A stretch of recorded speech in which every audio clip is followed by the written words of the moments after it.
Bonjour à toutes et à tous, nous nous retrouvons aujourd'hui à Châtel-Saint-Denis en compagnie de Monsieur Denis Rohrwasser. Monsieur Rohrwasser est le président des Armailles de la fête des vignerons. Alors, la fête approche à grands pas et l'on imagine qu'il y a de nombreux détails à boucler. C'est donc une chance que nous avons de vous interviewer aujourd'hui. Merci beaucoup Monsieur Rohrwasser de m'accorder un peu de votre précieux temps. Bonjour. Bonjour, tout d'abord je vais bien et je vous remercie en tout cas de m'accueillir ici pour cette interview. Alors vous, en tant que président des Armailles de la fête des vignerons, pouvez-vous nous présenter un peu votre société? Alors je dirais que c'est une société traditionnelle à but non lucratif, composée d'environ 120-130 membres. On a le siège donc à Châtel-Saint-Denis. Et puis, c'est une société pérenne. Je m'explique par le terme de pérenne. À chaque fête des vignerons, respectivement, les troupes et groupes éphémères se forment pour la fête, tandis que nous, notre société, notre entité, et respectivement aussi celle des 100 Suisses, restent telles quelles et sont présentes à chaque fête des vignerons. C'est ça un peu notre exception par rapport aux autres troupes. Et vous êtes président des Armailles de la fête des vignerons. Être président, ça consiste en quoi très concrètement? Alors je dirais que c'est un rôle, on va dire, standard de société, on peut dire que ce soit société sportive ou culturelle. Un président, il fédère ses membres, il organise, il planifie ses comités, ses assemblées générales, et puis aussi il apporte toutes les propositions, les actions liées à notre objectif ou à nos statuts. Et être président, est-ce qu'on peut dire que c'est une activité chronophage ou est-ce que vous avez encore du temps à consacrer à votre famille?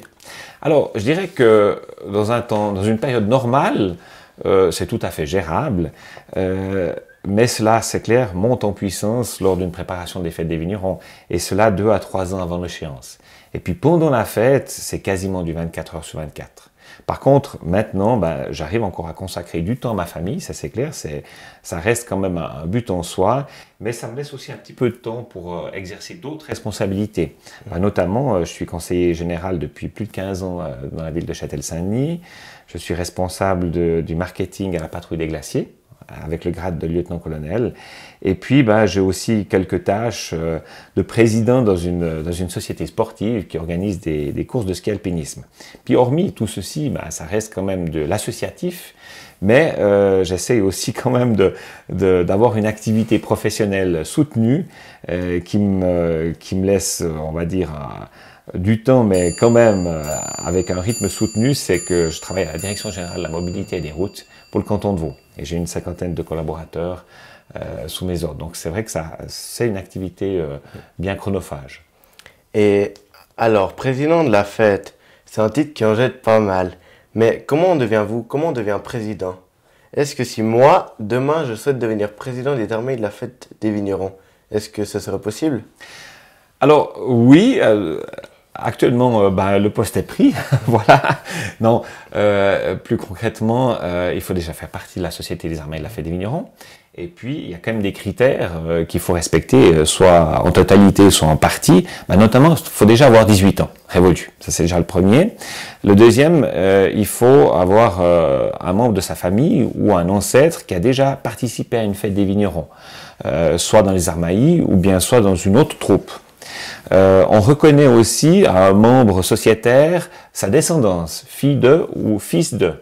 Et puis, il faut aussi quand même perpétuer la tradition paysanne et vocale, bien sûr, puisque j'ai pas mal de chanteurs au sein de nos rangs.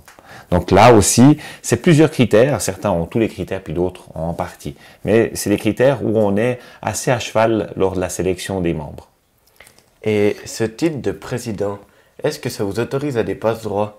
J'entends par là des rabais sur le billet, l'accès aux places VIP, ou peut-être même une fondue au champagne au stand fribourgeois durant la fête. Alors, non, alors pas du tout. Aucun passe-droit, si ce n'est que les acteurs figurants, on est à peu près au nombre de 5000 pour cette prochaine fête des vignerons. On a pu acheter les billets quelques jours avant l'ouverture officielle de la billetterie, mais au prix actuel. Donc, il en reste encore à peu près 35%. Donc, ceux qui n'ont pas des billets, vous pouvez encore les acheter, mais aucun passe-droit. Puis, vous savez, la fondue au champagne, pour nous, être en Armailly, ça fait un peu bling-bling. Donc, on se contentera de la fondue traditionnelle.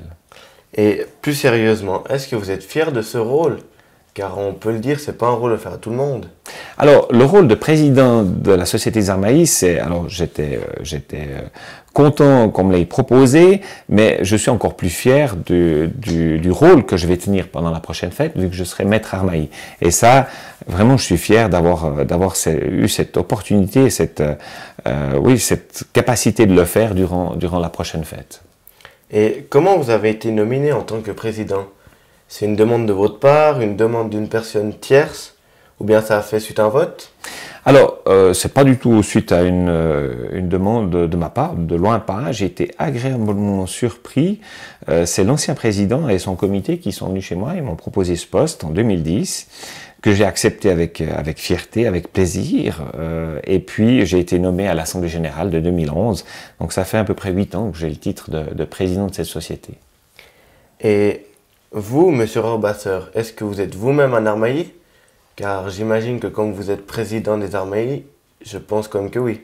Alors, je suis Armaillis de la fête des vignerons, et ça j'y tiens puisque j'ai participé à celle de 99 comme meneur de vaches. À la prochaine, je serai maître Armaillis, mais au sens littéraire du terme, non. Parce que je ne suis pas agriculteur ou je ne suis pas fils de paysan, donc non, Armaillis au sens littéraire, non. Par contre, j'ai quand même des antécédents familiaux. Mon grand-père était vétérinaire cantonal et mon papa, dans ses premières activités professionnelles, était technicien inséminateur. Et durant les périodes de vacances estivales, je faisais le tour des alpages avec lui. Donc je pense que j'ai un bon capital de connaissances agricoles. Et ce mode d'Armaillis, on l'a tous déjà entendu, mais pas sûr que tout le monde soit vraiment clair avec ce qu'il représente. Pour nos voisins bernois, valaisans ou vaudois, c'est un peu comme parler de vacances au bord de mer à un Esquimau. Il sait que ça existe, mais il ne l'a jamais vu. Alors si vous pouviez répondre rapidement à ces quelques questions, ce serait génial. Mais avec volontiers, avec plaisir. Quel est le parcours d'une personne pour devenir Armaillis? Alors, au sens littéraire du terme, un Armaillis passe déjà l'été respectivement à l'alpage. Donc, ça peut être un jeune garçon, ce qu'on appelle en patois fribourgeois un boueb, entre 10 et, je dirais, au départ de l'adolescence. Et au bout de 3 ans d'alpage, il a son diplôme de garçon de chalet. Ou bien, si en étant adulte, vous passez vos vacances à l'alpage en tant que garde-génisse ou vacher, vous êtes Armaillis, respectivement. Il n'y a pas de formation type pour être Armaillis, si ce n'est qu'un peu ces conditions particulières, mais aussi quand même mettre en avant la promotion de la paysannerie, aimer la montagne, aimer aussi le champ qui fait partie de notre patrimoine.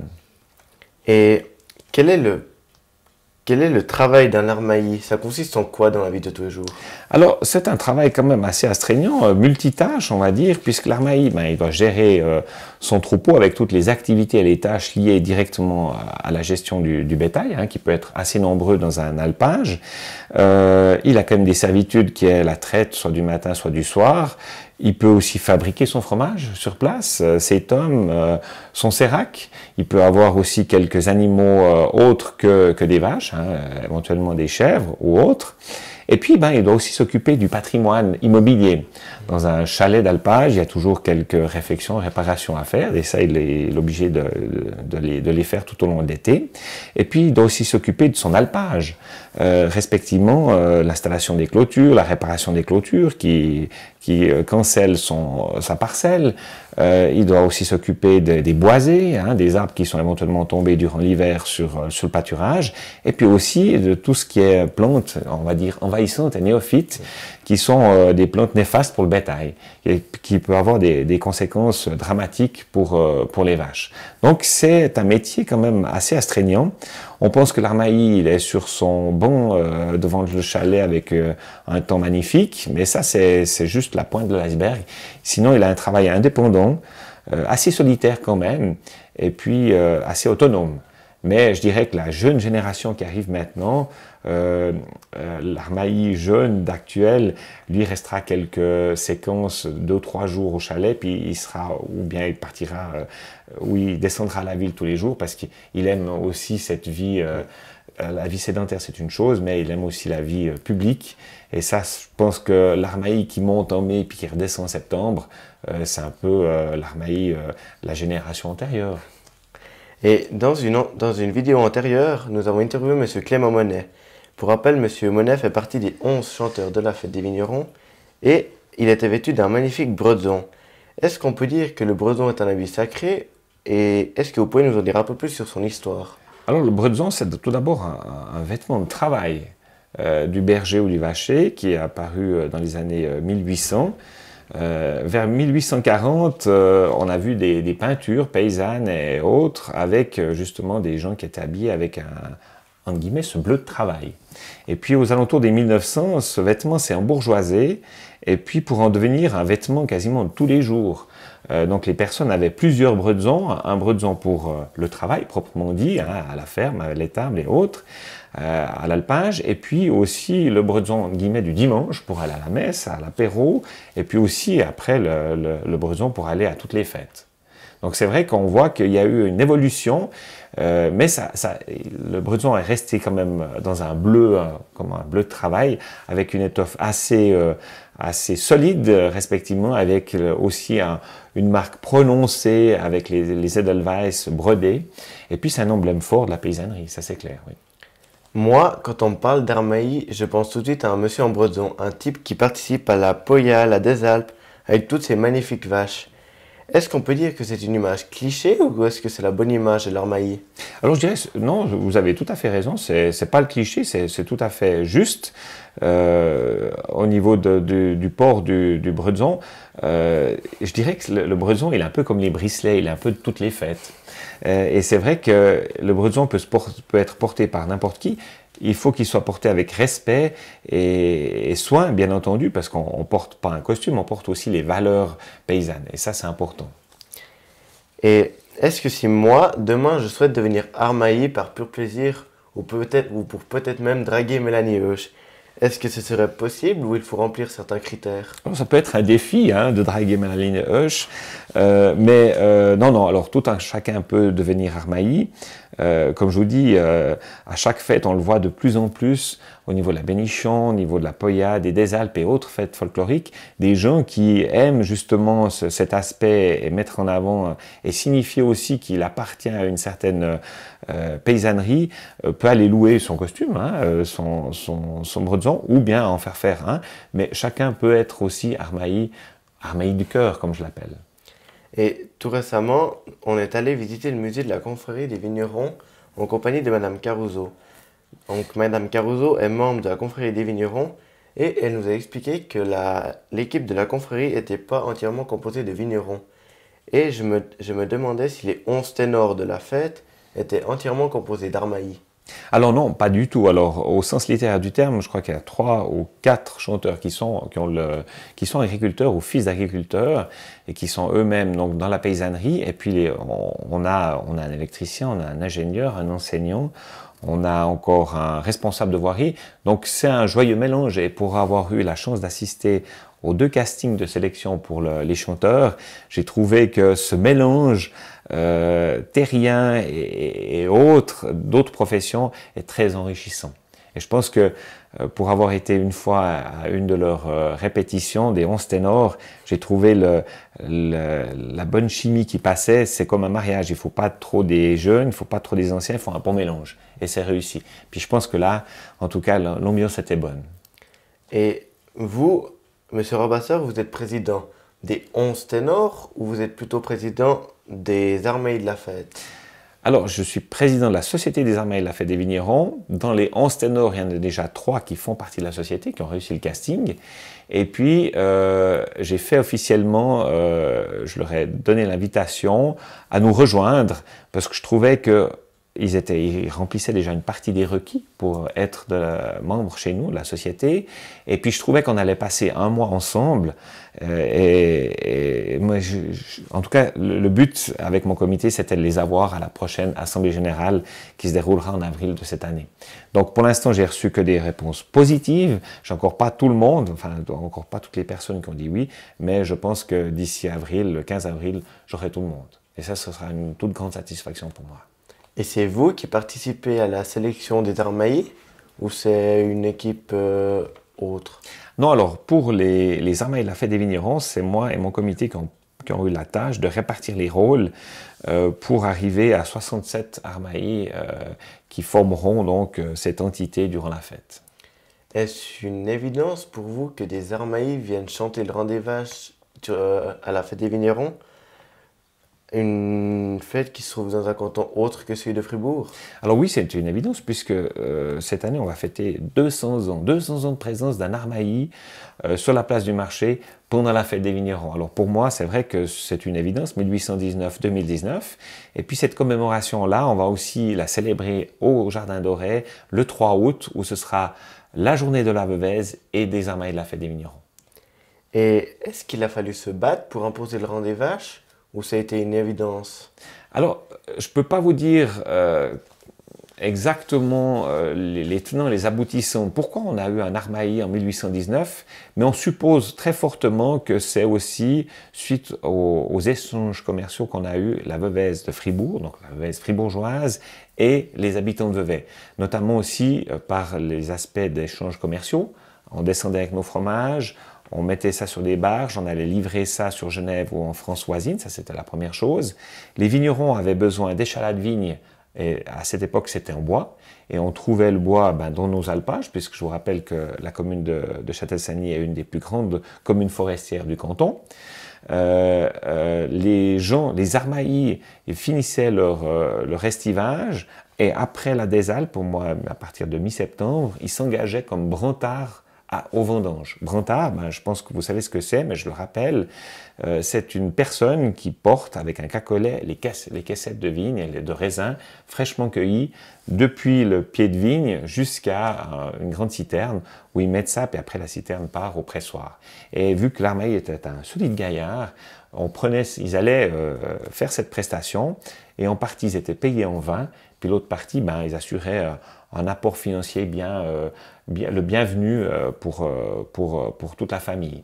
Donc ça, c'était une chose. Et puis la dernière chose aussi, c'était que certains vignerons avaient quelques têtes de bétail, quelques têtes de vaches. Et puis pour l'estivage, ils le mettaient dans les alpages de Châtel-Saint-Denis environ. Donc voilà un petit peu, on suppose qu'avec toute cette relation commerciale et amicale, au bout d'un moment, à la fête de 1819, il y a eu ce premier armaillis, et puis maintenant, c'est perpétué, et puis on va continuer la tradition. Alors, on l'a dit, un des moments les plus attendus de la fête, c'est le Rang des Vaches. Mais durant les 3 semaines de fête, est-ce que le Rang des Vaches est réservé aux 11 ténors ou est-ce qu'un groupe d'armaillis peut le chanter comme il le souhaite? Non, alors le Rang des Vaches est un chant populaire appartient à qui veut l'entonner avec plus ou moins de succès et de brio. Donc je pense que celui qui va le chanter, il a quand même une certaine formation vocale, ou en tout cas, je pense que pas n'importe qui va le faire. Mais c'est pas réservé du tout aux 11 ténors, de loin pas. Et quand on parle de la fête des vignerons, on pense presque toujours au lioba, chanté durant le spectacle. Qui dit lioba dit armaillis. Alors dites-moi, combien d'armaillis participeront à la fête? Alors au total, 67 armaillis sont présents tous les jours au spectacle, que ce soit un spectacle diurne ou nocturne, hommes, femmes et enfants, respectivement. Donc c'est vrai que ça demande une certaine logistique, puisque pendant la fête des vignerons, j'ai à peu près 50% qui sont agriculteurs. Donc tout ne s'arrête pas parce que c'est la fête, donc ils devront aussi allier leur fonction ou leur métier, soit à la montagne ou soit en tant qu'agriculteur. Et puis, l'autre partie, c'est aussi pendant les périodes de vacances scolaires, donc il y a aussi la famille avec les enfants. Donc c'est vraiment assez pointu au niveau planning, à allier le spectacle, l'aspect festif, mais aussi ne pas oublier leur métier premier, et puis aussi la famille, bien entendu. Et ces 67 armaillis, ils viennent d'où? Ils sont tous du canton de Fribourg ou est-ce qu'il y en a des plus exotiques? J'entends par là qui viennent du canton de Vaud, du canton de Berne ou peut-être même du Valais.